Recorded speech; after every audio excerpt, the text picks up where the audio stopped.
राष्ट्रवादी काँग्रेसचे आमदार राजू कारेमोरे हे संघाच्या बौद्धिकसाठी आज रेशीमबागमध्ये दाखल झाले। नेमकं काय घडलं आणि काय नेमकं त्यांचं याच्यावर म्हणणं आहे त्यांच्याशी बातचीत केली आहे आमचे प्रतिनिधी अमर काणे यांनी।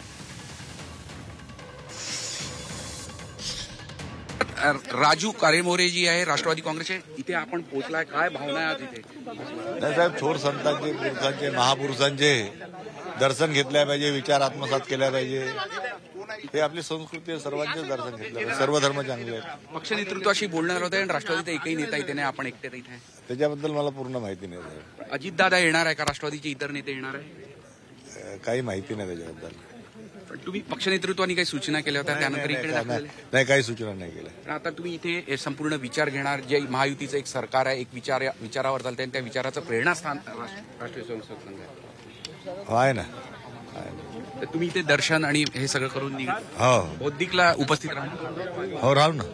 तर राष्ट्रवादी काँग्रेसचे आमदार राजू कारेमोरे आणि ते इथे दाखल झाले आणि आता आपण बघू शकतो की इतर आमदार सुद्धा इथे दाखल होताना दिसून येत आहे। झी मीडियासाठी व्हिडिओ जर्नलिस्ट रत्नशील सातपुतेसह अमर काणे, नागपूर।